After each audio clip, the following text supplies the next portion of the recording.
श्री चैतन्य प्रभुं वन्दे नित्यानंद सहोदितम् श्रीनन्दनन्दनं वन्दे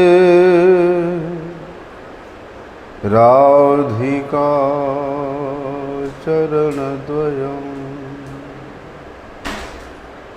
गोपीजनसमायुक्तं वृन्दावनमनोहरम् गुरवे गौरचन्द्राय राधिकाय तदालये कृष्णाय कृष्णभक्ताय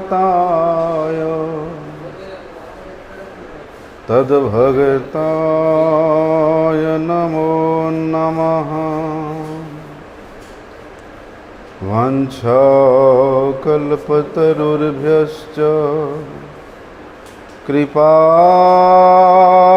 सिन्धुभ्यैव च पतितानं पावनेभ्यो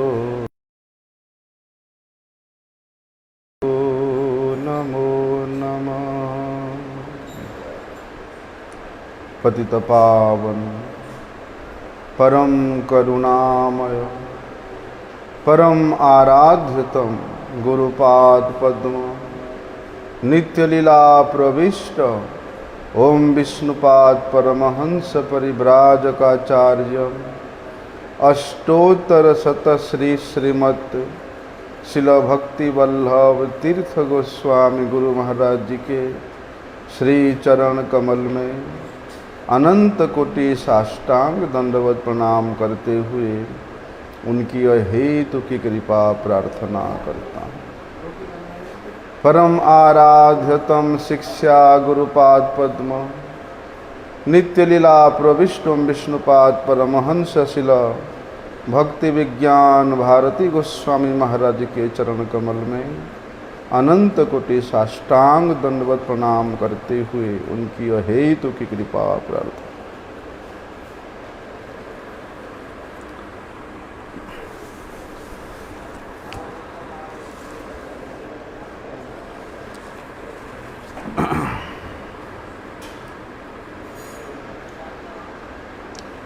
अकारण करुण वरुणालय भक्तवांछा कल्पतरु भगवान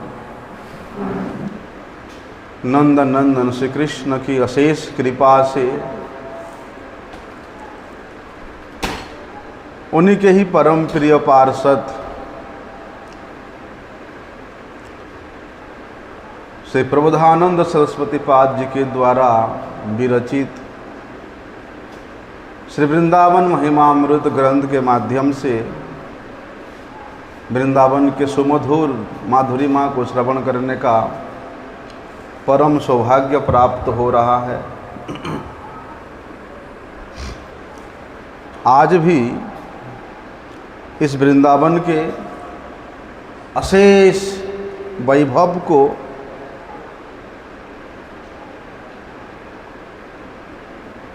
जानने के इच्छुक इस वृंदावन के अनेक तारतम्य से युक्त मधुर स्वरूप को जानने के लालायित जो भक्ति तत्व को जानने वाले रसिक जन है,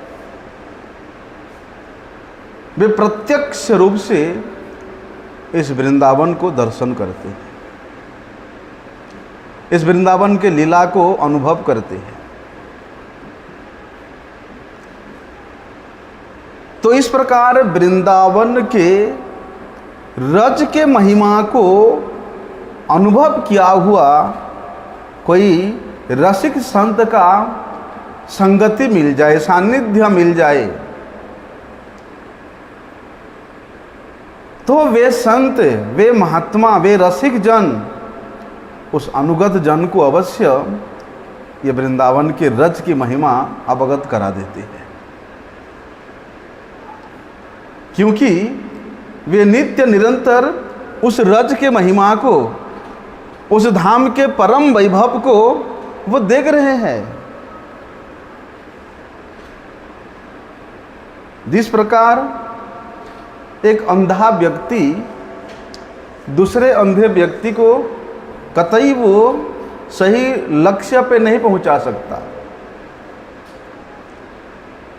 ठीक उसी प्रकार ये धाम का जो स्वरूप है, धाम का जो महिमा है, ये भगवान के कृपा से जो उसको लब्ध हो चुका है,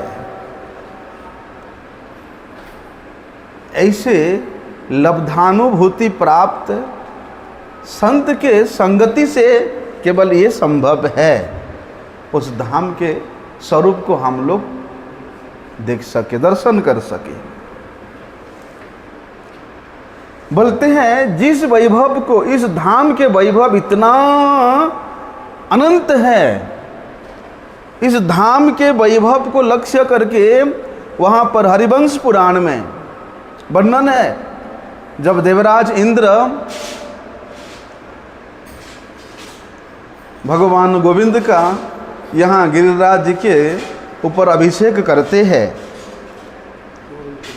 गोविंद कुंड में, तो इस प्रसंग में वहाँ हरिवंश पुराण में इस धाम के वैभव को इतना विस्तार से वर्णन किया गया है हरिवंश पुराण में।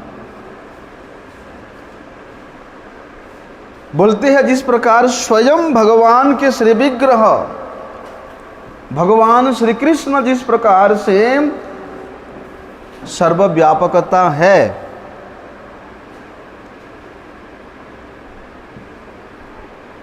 असमोर्ध है, ठीक उसी प्रकार ये वृंदावन धाम भी सर्वव्यापकता है, असमोर्ध है। ये उस प्रेम रस के अगाध समुद्र है। इसका दृष्टिगोचर भगवान का अभिषेक करने के उपरांत इंद्रदेव को दृष्टिगोचर हुआ था। अरे जिस धाम का इतना महिमा है, उस धाम को मैं ये वृष्टि के द्वारा, वर्षा के द्वारा बहा देने के लिए सोच रहा था। बोलते हैं मेरे धन, मेरे गंता घर में जितना जल है, ऐसे हजारों गंता घर के जल आ भी जाए यहाँ ब्रज में, वृंदावन में, ये किसी कोना में भी नहीं पता चलेगा। इंद्र ने नाग रगड़ा यहाँ गिरिराज के तलहटी पे, ऐसा वृंदावन के महिमा का दर्शन कराया। वहाँ ऐसा वैभव वर्णन हरिवंश पुराण में, कभी उसको सुनेंगे बड़ा आनंद आएगा। हरिवंश पुराण में इस प्रकार वर्णन है महाराज। हमारे गुरुजी प्रेय जैसे वो श्लोक है ना, काचन विचिन्वन, भागवतम में नहीं है कि ध्रुव महाराज ने वहाँ उनको गुरुजी बोलते थे, ध्रुव जी बाद में पश्चाताप करते हैं। क्या पश्चाताप करते कि हे प्रभु, आप स्वयं मुक्ति के स्वरूप हो, प्रेम के स्वरूप हो, सभी ऐश्वर्य के आप सूत्र हो, आपको छोड़ करके उन हीरों के बीच में, हीरा के बीच में मैंने कांच ढूंढ रहा था। गुरुजी इसका उदाहरण देते हैं, यह हरिवंश पुराण का श्लोक है। हाँ, बड़े विस्तार से इन लीलाओं का हरिवंश पुराण वर्णन है, कभी सुयोग मिलेगा तो अवश्य श्रवण करेंगे। तो देखो,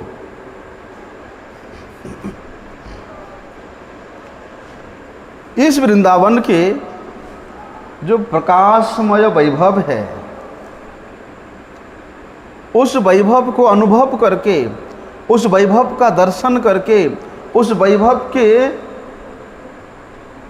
को लक्ष्य करके, विशेष रूप से लक्ष्य करके, उन विशुद्ध चित्त वाले जो भक्त जन है, वैष्णव जन है, महात्मा गण है, वे इस प्रकृति के प्रत्येक पदार्थ के निकट में होते हुए भी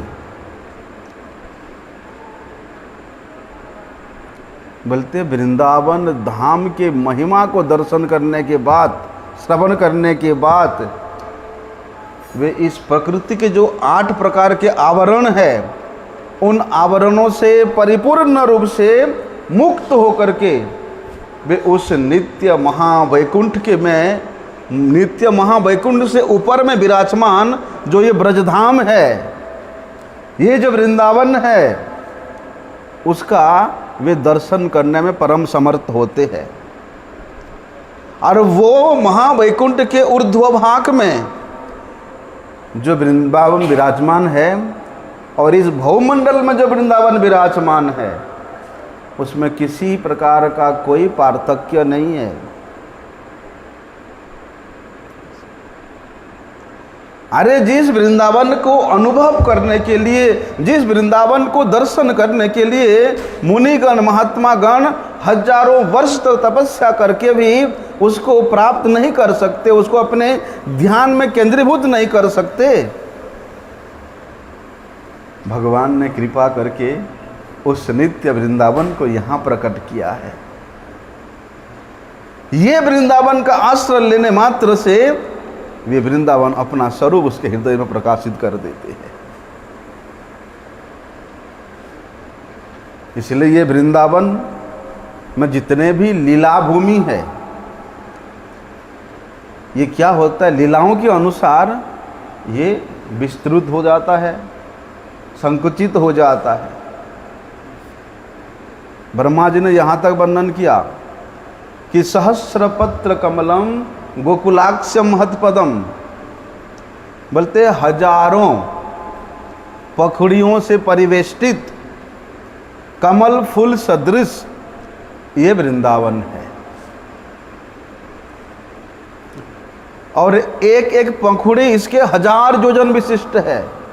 ये कमल का जो पुष्प इतना विशाल है, एक एक इसका पंखुड़ी ये 1000 योजन विस्तृत है।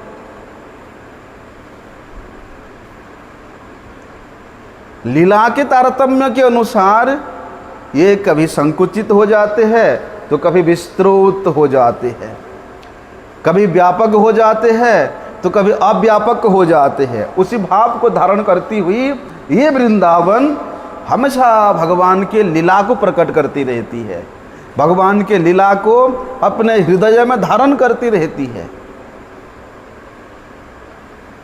इसलिए ये वृंदावन ये शेष जी से, अनंत जी से, बलदेव जी से अभिन्न है। स्वयं बलदेव जी, शेष जी ही वृंदावन के रूप में अपने हृदयों को विस्तार करते हैं। बोलते हैं ब्रह्म साक्षात्कार करने से जो सुख जो होता है, केवल ये वृंदावन का शरण ग्रहण करने से वो सुख मिलता है। इसलिए ये ब्रह्म साक्षात्कार के समान है। ब्रह्म साक्षात्कार करने के लिए वे ब्रह्मवेत्ता मुनिगण कितना कठोर परिश्रम करते हैं, लेकिन इस व्रज रच का आश्रय लेने से उतना कठोर परिश्रम की कोई आवश्यकता नहीं है। ब्रह्म संहिता में वृंदावन के महिमा विशेष रूप से ब्रह्मा जी ने वर्णन किया है। वहाँ वृंदावन का प्रकट होना, अप्रकट होना, यहाँ के जितने भी प्रकाशमय वस्तु है उसकी प्रकाशिका शक्ति को विस्तृत रूप से वर्णन करना, यहाँ जितने भी अवयव है, जितने भी यहाँ विभाग है, संस्थान है, उनका वहाँ विशेष सूक्ष्म रूप से ब्रह्मा जी ने स्वयं वर्णन किया है। इसलिए वृंदावन के महिमा अनेक शास्त्र में वर्णन है, सुनी जाती है। तो देखो वहाँ ब्रह्मा जी क्या कहते हैं कि भजे श्वेत दीपम तमहम इहम गोलोक इति यम विदंतस्ते संत क्षिति विरलाचारा कतिपय श्रिय कांत कांत परम पुरुष कल्पतरवो द्रुमा भूमि चिंतामणि गणमयी तोयम अमृतम कथा गानम नाट्यम गमनमपि बंसी प्रिय सखी चिदानंद ज्योति ही परमपि तद आस्वाद्यम अपि च सयत्र क्षीराब्धि सरति सुरभिभ्यस्य सुमहान निषेधार निमेषार्धाख्यो या व्रजति नहीं यत्रापि समय। क्या वर्णन करते हैं देखो। विशेष रूप से जो भक्ति तत्व को जानने वाले भक्ति तत्व वेत्ता पंडित गण है, वे इस धाम को, इसको वे गोलोक नाम से पुकारते, गोकुल नाम से पुकारते, वृंदावन श्वेतद्वीप के नाम से पुकारते हैं। ये किस प्रकार है? बोलते हैं ये श्वेतद्वीप ये हजारों पखुड़ी विशिष्ट कमल के समान है। बोलते वो जो श्वेतद्वीप है उसका तमहम भजे, मैं नित्य निरंतर भजना करता हूँ। लेकिन इस प्रकार ये वृंदावन के तत्व को जानने वाले पंडितगण बहुत विरल है।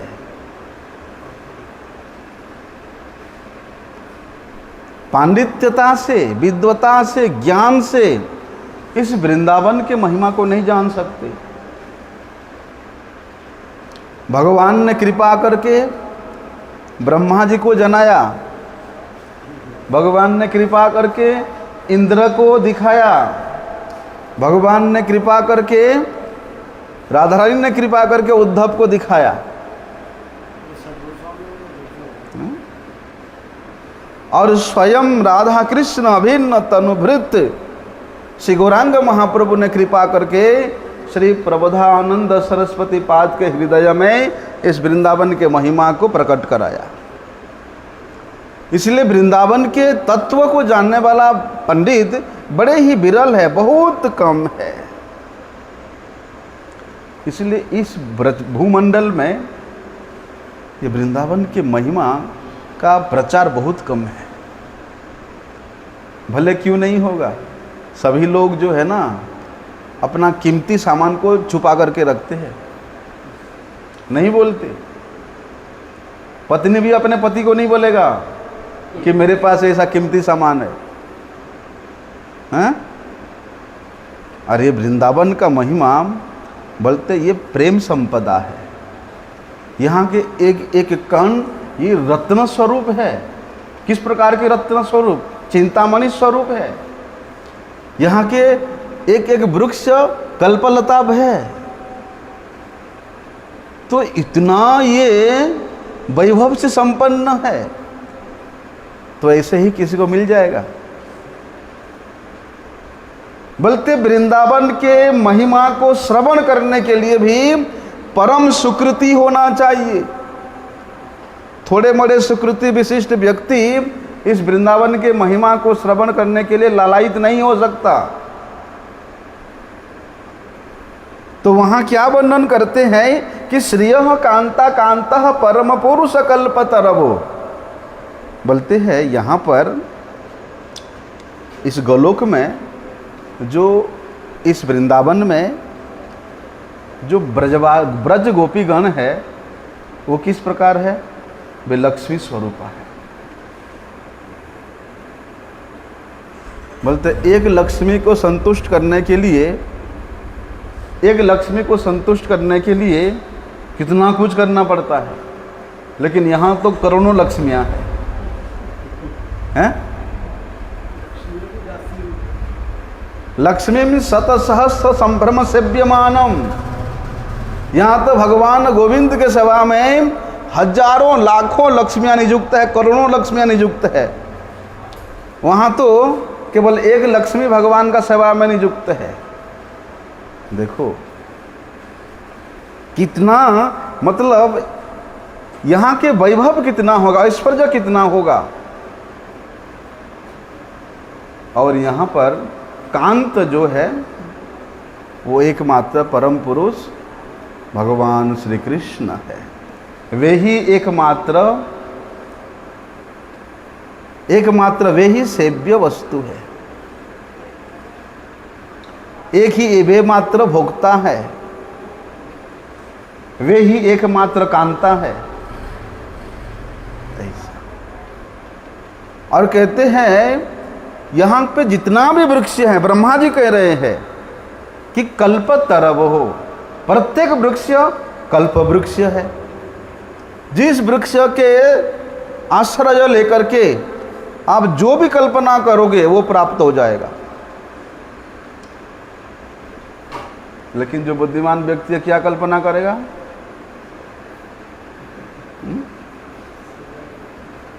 बस राधा कृष्ण का प्रेम की कल्पना करेगा। तो देखो यहाँ के एक एक वृक्ष वो प्रेम देने में समर्थ है,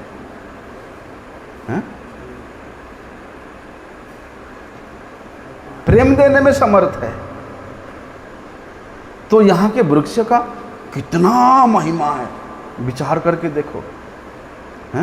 कल्पतरवो द्रुमा भूमि चिंतामणि ही, यहाँ के भूमि चिंतामणि गणमयी है। एक रच को, यहाँ के एक धूल कणा को हाथ में लेकर के अपने शरीर पे लेपन करके जो कुछ भी चिंता करोगे वो प्राप्त हो जाएगा।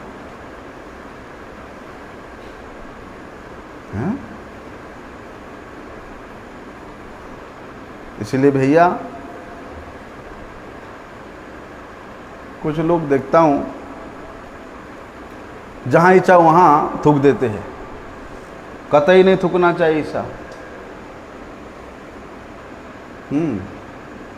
अरे तुम यहाँ थूक देते हो, तुम्हारे मुंह में बलगम आया, तुम थूक दिया पीछे करके करके, पीछे से कोई महात्मा हैं हरि नाम करते करते आ रहे हैं और वो थूक उनके चरणों के नीचे आ गया तो तुम्हारा महान अपराध हो जाएगा।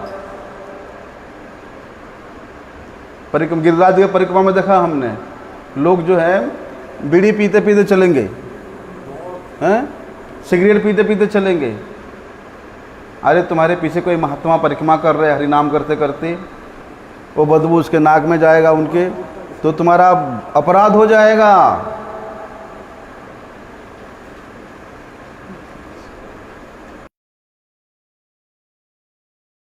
इसके महिमा, थोड़ा सा पैसा अगर किसी के पास में होता, उसको कितना प्यार से पर्स के अंदर में और छाती पे लगा करके रखता है, थोड़ा सा पैसे को। लेकिन यहाँ के एक एक रच जो है, एक एक कण जो है, ये मणियाँ है। ना केवल मणि, चिंतामणि गणमयी तोयम अमृतम। और यहाँ के जो जल है ये अमृत है। हम लोग देखते हैं कि यहाँ कड़वा जल है, यहाँ नमकीन जल है, यहाँ ऐसा जल है, नहीं। इस ब्रज के प्रत्येक जल ये त्वयम है, अमृत है, सुस्वादु है। इतना महिमा है कि कथा गानम नाट्यम गमनमपि, यहाँ आप कुछ भी बातें करते हो, वार्तालाप करते हो, तो वो श्री कृष्ण के गुणगानमयी संगीत बन जाता है। यहाँ चल फिर के कहीं जा रहे हो तो वो नृत्य हो जाता है।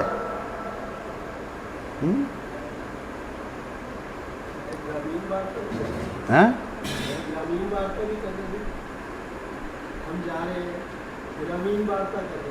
हाँ, कुछ भी करो यहाँ। कथा गानम नाट्यम गमनम अपि, ग्राम्य वार्ता करने पर भी बोलते हैं वो संगीत बन जाता है, चलने मात्र से नृत्य बन जाता है। क्यों? स्थिति है, विचार करना पड़ेगा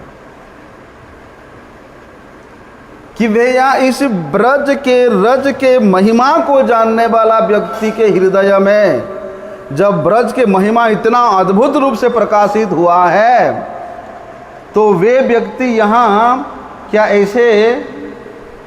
ऐसे ग्राम्य कथा कर सकता है? ऐसे बेकार के कहीं टहल सकता है?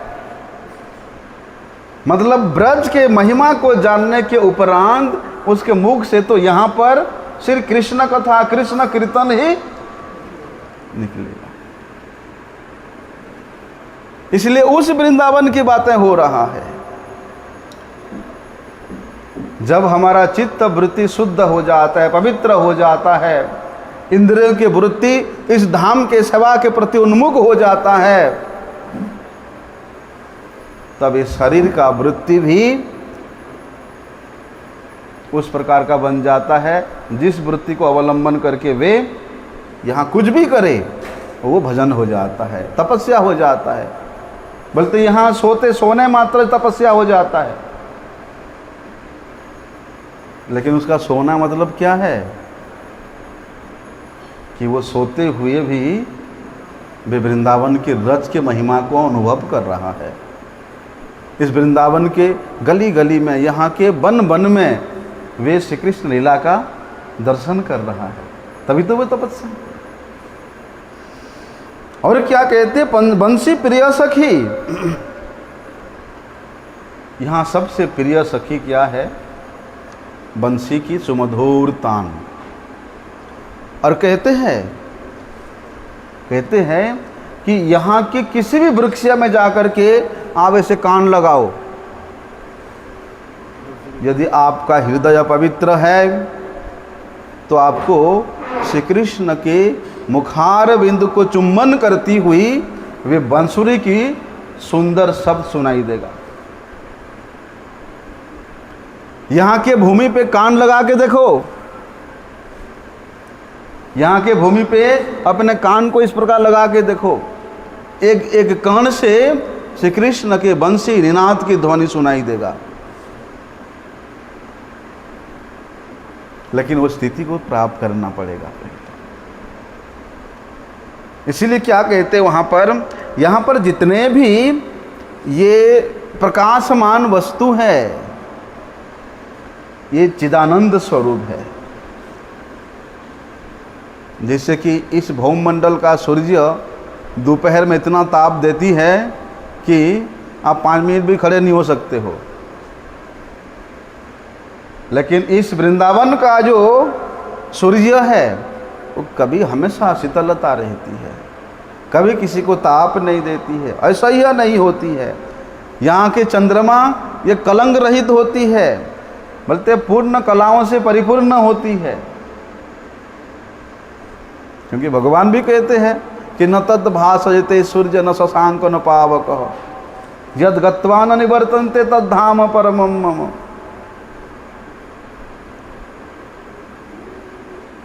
कि वहाँ पर जो चंद्र सूर्य तारका गण है वो स्वयं श्री कृष्ण ही है।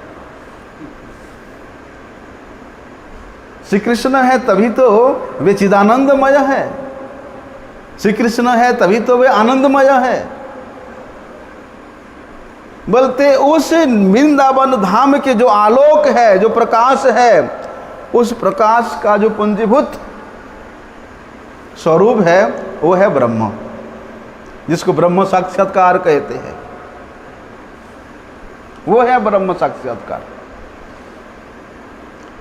तो ब्रह्म साक्षात्कार करने वाला व्यक्ति केवल उस ब्रह्म के उस आलोकमय पुंज में ही रह जाता है, लेकिन उस ब्रह्म का जो केंद्र बिंदु ये वृंदावन है, ये वृंदावन की महिमा है, वो नहीं जानने के कारण वो आधे रास्ते में ही पड़ा रहता है। लेकिन उस स्थिति को प्राप्त करने के उपरांत यदि उसको किसी वृंदावन के रसिक जन का संग मिल जाए तो फिर उसको त्याग करके, पछाड़ करके वे वृंदावन की ओर अग्रसर होगा, वृंदावन में प्रवेश करने के लालायित हो जाएगा।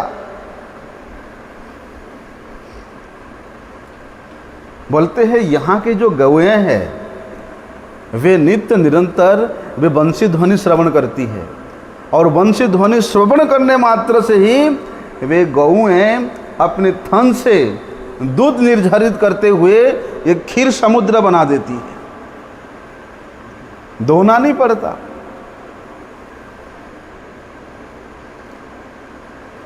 भगवान के सेवा के आवेश में रहने के कारण यहाँ के प्रत्येक गोप गोपी, यहाँ के जीव जंतु, यहाँ के जितना भी स्थावर जंगम है, सभी भगवान श्री कृष्ण के सेवा के आवेश में रहने के कारण उनको एक निमिष काल भी पता नहीं चलता कैसे व्यतीत हो जाता है। लेकिन विरह की अवस्था में निमेष हैल मोर सतयुग सम, बोलते हुए एक निमिष काल भी वहां सतयुग के समान प्रतीत होता है। लेकिन उस प्रतीति में जो सुख है, उस प्रतीति में जो आनंद है, उस विरह रूपी आनंद है, वो साक्षात्कार में नहीं है। इसलिए तो गोपियां कामना करती है क्या कि तुम्हारे विरह में हमको जो सुख की प्राप्ति होती है, जो आनंद की प्राप्ति होती है, क्यों होती है? गोपियां अपने सुख के लिए, अपने स्वार्थ के लिए नहीं है। हाँ, गोपियां सजती है, समरती है, बड़े सुंदर श्रृंगार करती है। किस लिए? कि श्री कृष्ण हमको देख करके सुखी होंगे। और वास्तव में गोपियों को श्री कृष्ण देख करके जो आनंद की अनुभव करते हैं, वो इतना उल्लसित हो जाते हैं कि अपने प्राण प्रिय श्री कृष्ण के उस आनंद अनुभूति को देख करके गोपियों का आनंद की, उनके रूप की इतना निखार बढ़ जाती है, पूछो मत। एक परस्पर एक दूसरे के रूप का, गुण का, महिमा का प्रतिक्षण प्रतिवर्धन करते हुए एक दूसरे को आनंद प्रदान करते रहते हैं। यही तो प्रेम है। और ये प्रेम की प्रतिस्फूर्ति केवल इस वृंदावन के रच में ही होती है, इस वृंदावन के भूमि में ही होती है। इसलिए वहाँ पर प्रबोधानंद सरस्वती पाद जी बड़ी सुंदर बात कहते हैं कि भैया, चाहे कोई मुझे 1000 बार पाद में, अपने पैरों में प्रहार क्यों ना करे, मुझे बार बार धिक्कार ही क्यों ना करे, मुझे उससे कोई फर्क नहीं पड़ता। अतीव धैर्य के साथ, चाहे क्षुधा हो, चाहे तृष्णा हो, चाहे ठंडी गर्मी का प्रकोप हो, जितने भी बाधा विघ्न है, उस सब को मैं अतिक्रम करते हुए इस वृंदावन के रच के महिमा में अभिभूत होकर के, विरह संतप्त होकर के, बोलते हैं कप में विह्वल चित्त होकर के यहाँ के वन वन में मैं भ्रमण करते करते क्रंदन करूँगा। सोढ़वा पाद प्रहारान अपि च सततम धिकृतिनांच कोटि ही, बोलते हैं करोड़ों बार मुझे कोई धिक्कार करे, मेरा निंदा करे, मुझे पाद प्रहार करे, बोलते सूत्र सिद्धादि बाद असतम अपि सततम, चाहे मुझे खाने को मिले, पीने को नहीं मिले, हैं, मुझे उससे कोई फर्क नहीं पड़ता।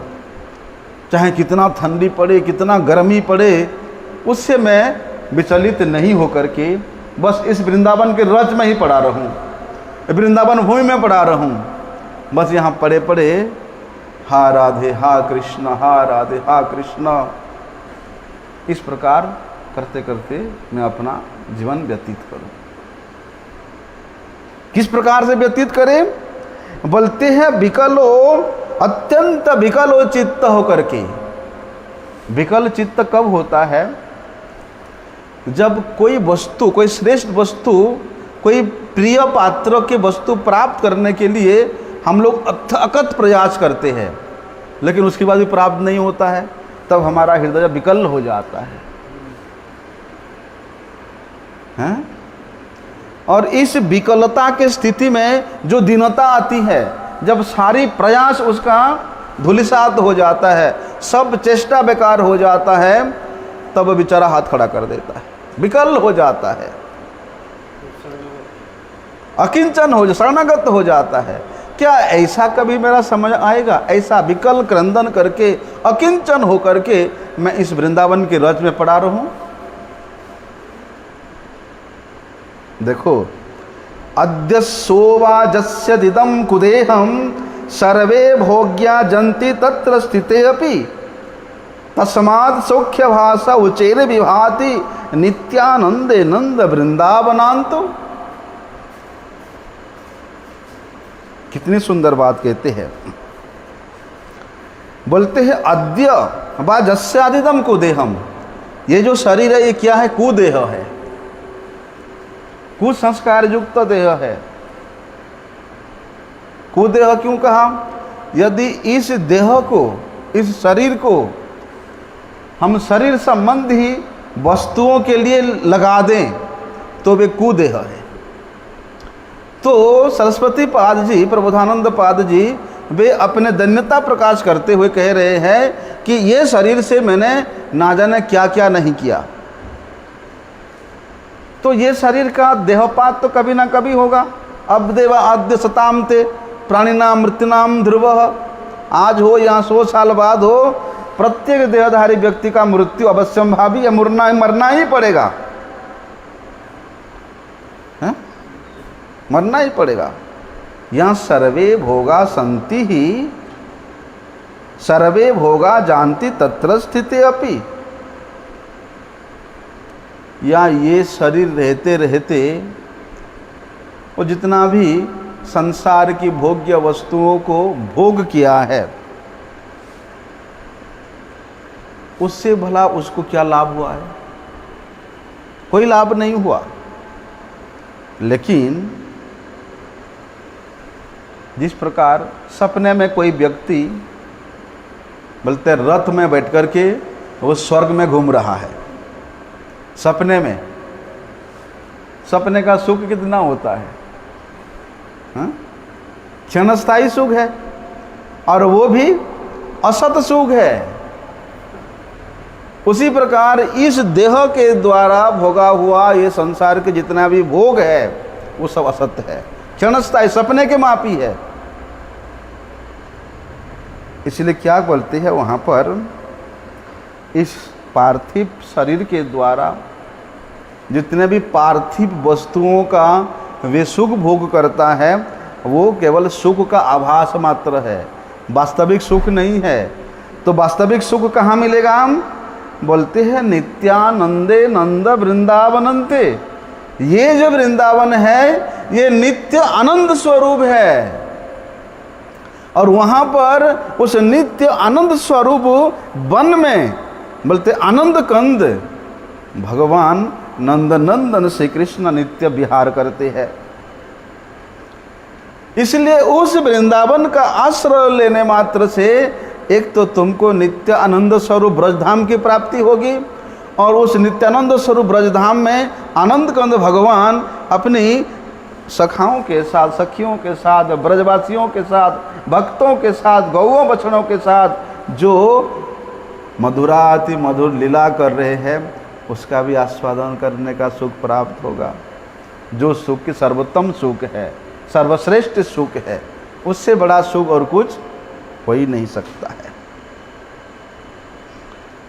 इसलिए वृंदावन का आश्रय लेने वाला जो जन है उसके लिए कोई राजा की भी ज़रूरत नहीं है। राजा क्या करेगा? धनी है, पैसे वाला है, आकर के वो दान दक्षिणा देगा। शेर सेठानी आएगा तो बाबा जी को दान दक्षिणा देगा ताकि हमारा कुछ स्वीकृति हो जाए।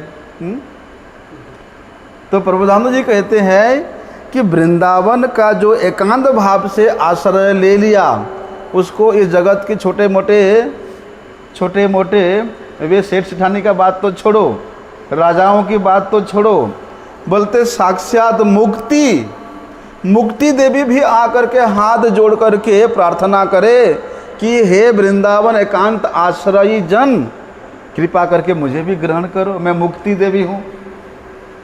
तो वृंदावन का आश्रय लेने वाला जन उस साक्षात मुक्ति देवी को भी ऐसे करके नहीं देखते हैं, उलट करके भी नहीं देखते हैं, ना नहीं चाहिए हमको। मतलब वृंदावन में कितना आनंद है, कितना सुख है, हैं? कि मुक्ति देवी को भी वहाँ कोई महत्व नहीं है। इसलिए यहाँ देवता लोग आए, देवता लोग आकर के वर याचना करें और कहे भैया हम तो देव शरीर है, इसलिए हमारा सौभाग्य कहाँ है वृंदावन में रहना, इसलिए तुम हमारा देव शरीर को ले लो और हमें तुम्हारा मनुष्य शरीर दे दो ताकि हम वृंदावन में वास करें। बोलते नहीं नहीं नहीं नहीं, कदापि नहीं, हमें देवत्व नहीं चाहिए, हमें स्वर्ग नहीं चाहिए, हमें ब्रह्मलोक नहीं चाहिए। अरे देखो ना, वे नाग पत्नीगण, कालिया नाग के पत्नीगण वे क्या अनुभव करती जमुना में, हैं? इससे क्या परम सुख की अनुभूति करती है। वे कहती है कि हे भगवान, न नाक पृष्ठम न सार्वभौमम न रसाधिपत्यम न पुनर्विबिंबा। बोलते हैं हे भगवान, हमको ना स्वर्गलोक की सुख चाहिए, आधिपत्य चाहिए, ना पाताल लोक की आधिपत्य चाहिए, ना समस्त पृथ्वी का आधिपत्य चाहिए, हमें कुछ नहीं चाहिए। बोलते हमें तो आप इस बिहार वन रूपी इस जमुना में ही पड़े रहने दीजिए। भगवान कहते नहीं, तुम लोग अपराध किया, तुम्हारा पति अपराधी है, यद्यपि उसने मेरे चरण स्पर्श पाठ करके सभी अपराधों से मुक्त हो गया है, सभी पाप से मुक्त हो गया है, उसका हृदय निर्मल हो गया है, फिर भी तुम्हारा पति कालियों ने अपराध किया है।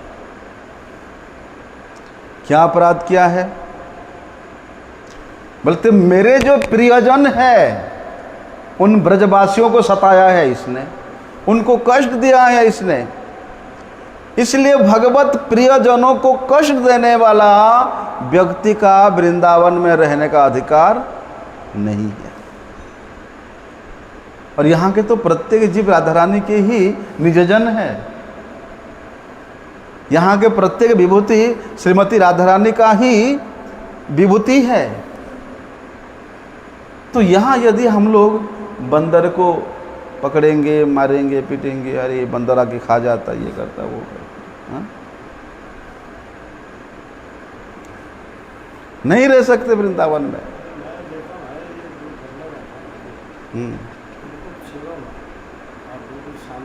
हाँ ना, इतने मरीज आए इस बार बंदर खाने के पता आपको? हाँ बंदर खाने के पेशेंट बहुत आए, बहुत आए, सेवा हुआ ठीक, वही ना। ऐसा देखो, इसलिए वृंदावनानंद, वृंदावन नित्यानंद आनंदे वृंदावन, तो इस नित्यानंद स्वरूप वृंदावन का आश्रय लेने मात्र से ही परमानंद की प्राप्ति होती है। किमनो भूपै ही किमनो देवाभिर्भिरिवा स्वाप्नै स्वर्जित फुल्लिते किंच मुक्तै शून्यालंबै वैष्णवैर्वापि किम नः श्री वृंदावन काननेन्तु भाजम। क्या बोलते हैं प्रभुनाथ सरस्वती कि किमनो भूपै ही किमनो देवाभिरेवा, जो नृपतिगण है, जो भूपतिगण है, जो राजागण है, उनसे हमारा कोई लेना देना नहीं है। भैया वृंदावन का आश्रय लेने मात्र से उसको जो वस्तु की प्राप्ति हो जाती है, उसके बाद तो उसको और कोई वस्तु की आवश्यकता होती ही नहीं है।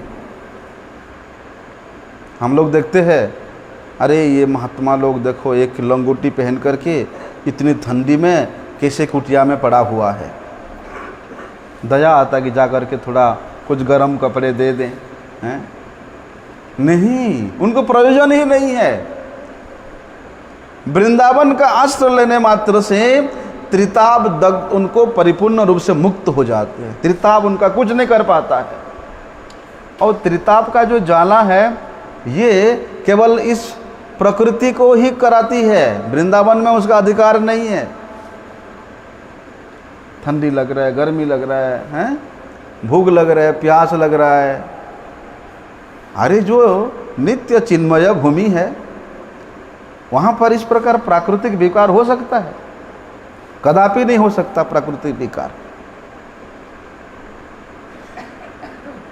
इसलिए क्या कहते हैं,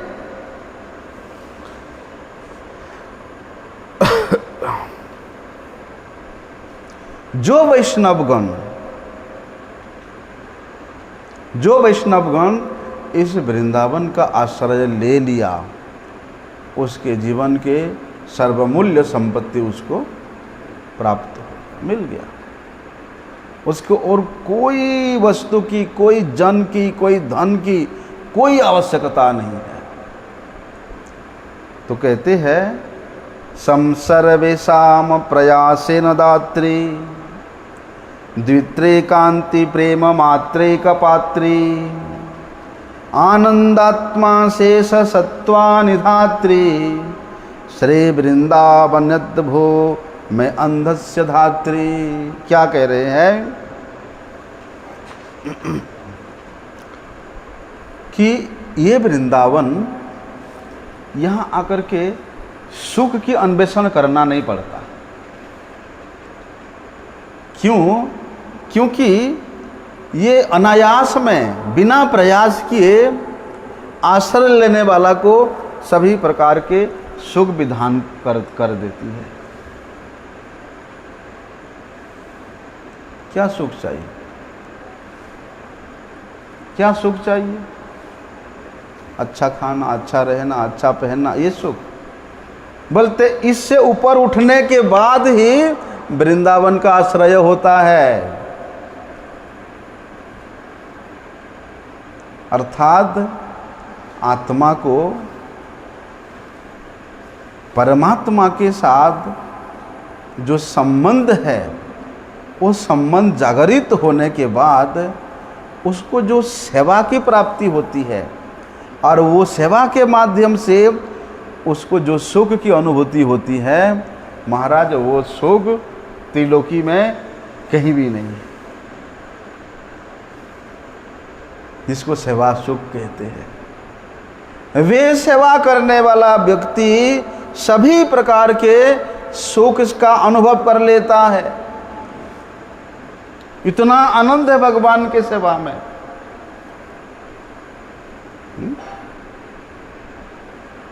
अरे भगवान के सेवा कर रहा है, भगवान के सेवा करते करते उसमें प्रेम आ जाता है और प्रेम के कारण वे मूर्छित होकर के गिर पड़ता है और भगवान को स्वयं को उस सेवा करने वाले अपने प्रियजन को मूर्छित अवस्था से उठा करके अपने गोद में रख करके भगवान को ऐसे हवा करना पड़ता है।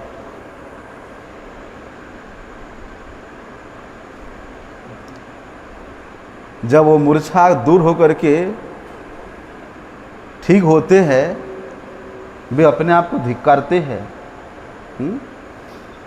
क्यों धिक्कारते हैं? कि भगवान मुझे आपका प्रेम नहीं चाहिए, मुझे आपका प्रेम नहीं चाहिए। प्रेम के कारण मैं मूर्छित हो गया है और आपको मेरा सेवा करना पड़ा। मुझे तो प्रभु आप 24 घंटा में से 24 घंटा अपनी सेवा में लगा के रखो। उस सेवानंद रूपी जो सुख है वो और कहीं भी नहीं मिलेगा। इसलिए क्या कहते हैं, अनायास में ये वृंदावन का आश्रय लेने मात्र से उस आश्रयकारी का हृदय में सेवा का भाव जागृत होगा। सेवा के द्वारा ही तो प्रीति होती है, सेवा का भाव जागृत होगा और वे सेवा के भाव के द्वारा ये वृंदावन धाम उसको सभी प्रकार के सुख विधान करा देती है। और क्या कहते हैं, उस सेवाधिकारी व्यक्ति को प्रेम का पात्र बना देते हैं। भाई कोई पात्र होगा, उस पात्र के आधार पर तो कुछ खाएंगे, पिएंगे, जल पिएंगे, हैं? हम लोग ये अंजुली का आधार लेकर के पानी पीते, गिलास का आधार लेकर के, या खाने के लिए थाली का आधार लेकर के खाते हैं। उसी प्रकार भगवान को उस प्रेम का आस्वादन करने के लिए उनको प्रेम के पात्र चाहिए। और इस वृंदावन का आश्रय लेने वाला व्यक्ति को भगवान वे प्रेम का पात्र बना लेते हैं, और उस पात्र के माध्यम से वे प्रेम का आस्वादन करते हैं, आनंद का अनुभव करते हैं। तो वहाँ क्या करते हैं कि से वृंदाटव्यास्तु में दशा धात्री ही, कि ये जो वृंदावन है ये धात्री है। धात्री मतलब पालयित्री है, जननी है, ये माँ है। जिस प्रकार एक छोटे से शिशु को उसके माँ सभी प्रकार से उसका पालन पोषण करती है, सभी प्रकार से उसको करती है, ठीक उसी प्रकार वृंदावन का आश्रय लेने मात्र से कोई चिंता करने की जरूरत नहीं है। जिस प्रकार से वो छोटे से शिशु, यदि माँ उसके पास में है तो वो सवा शेर है, हाँ? किसी को परवाह नहीं करेगा, लेकिन माँ होना चाहिए साथ में, क्योंकि वहाँ इतना आश्रय है कि माँ के सिवा वो छोटे शिशु का और कोई आश्रय है ही नहीं, है ना। जब उसी प्रकार निर्मल हृदय होकर के, अकिंचन होकर के, जब हम इस माँ सदृश, ये पालयित्री सदृश, ये धात्री सदृश वृंदावन का आश्रय लेंगे, तब हमें फिर कोई चिंता करने की कोई आवश्यकता नहीं। आगे का भी सकल श्रवण। वांछाकल्पतरुभ्यश्च कृपा सिंधुभ्यैव च पतितानं पावनेभ्यो वैष्णवेभ्यो नमो।